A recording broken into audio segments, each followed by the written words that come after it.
Shoom, shoom, shoom, shoom, shoom, shoom.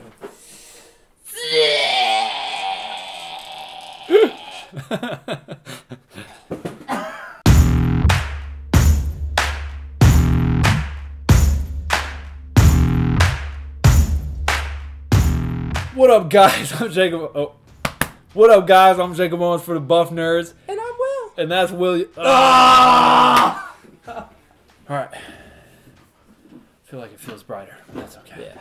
Alright, after those technical difficulties, we are back. And today, we're going to talk to you about framing and composition and how to make your videos look way better. Alright, so framing and composition is one of the most important tools when it comes to making your videos look good. That's what makes something look cinematic. Would you say? Yeah. Framing and composition, Extremely. for the most part, it's one of the most important steps.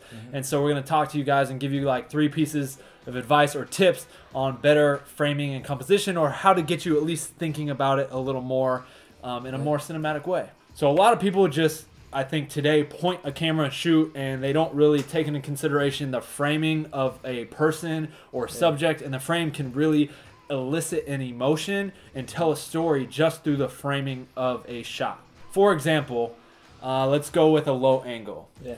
A person standing in the frame and shooting them low angle looking up gives that person a much more bigger than life, powerful feeling. It makes someone feel powerful, like they're in charge, and that they could potentially be a scary figure. That's why you see in a lot of like horror films, a lot of times these shots of these bigger scary people or creatures are shot from a slightly lower angle, if not all the way low, because it makes them feel more intimidating.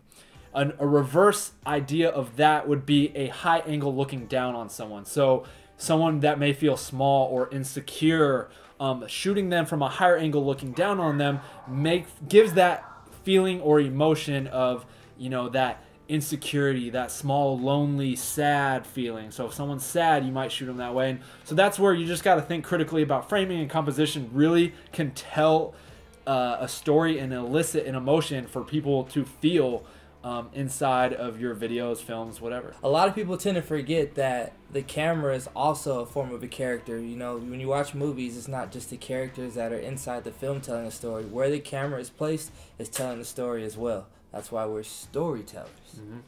So when it comes to framing and composition, there's this rule. It's called the rule of thirds.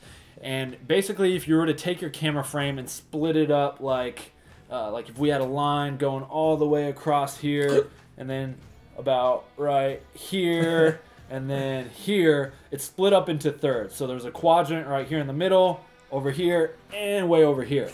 So typically for the rule of thirds, if Will and I were having a conversation and I was off camera, Will would be in this third looking off camera. Go ahead and look off camera, Will.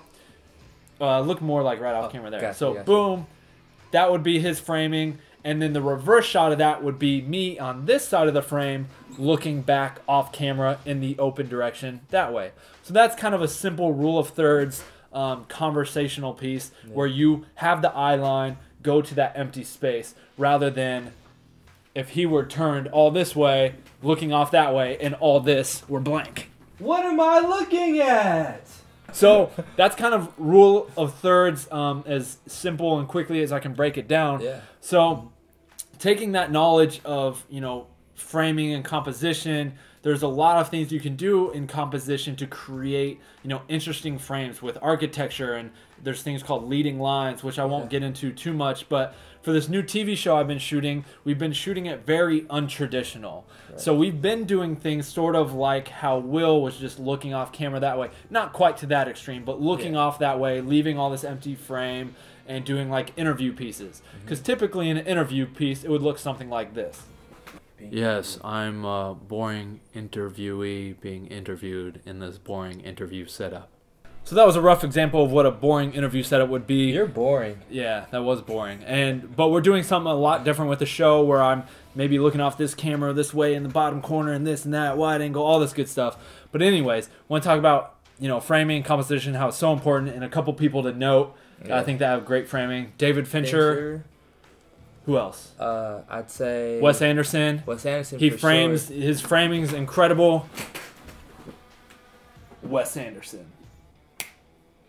Nailed it. So yeah, making sure to, you know, get creative with your composition and framing and find your style when it comes to framing and composition. That's super important. Yeah. Go check out those guys, especially Wes Anderson, because his framing's really unique. All right, guys, so that's a quick rundown on framing and composition. If you want to learn more or know more, comment questions below. We'll answer them. That's really all I have for you guys today. Make sure to check out all the other videos on this channel. Like, comment, subscribe, and all that good stuff. I'm Jakob Owens for the Buff Nerds, and I'm out. I'm Will. Go tell some good stories.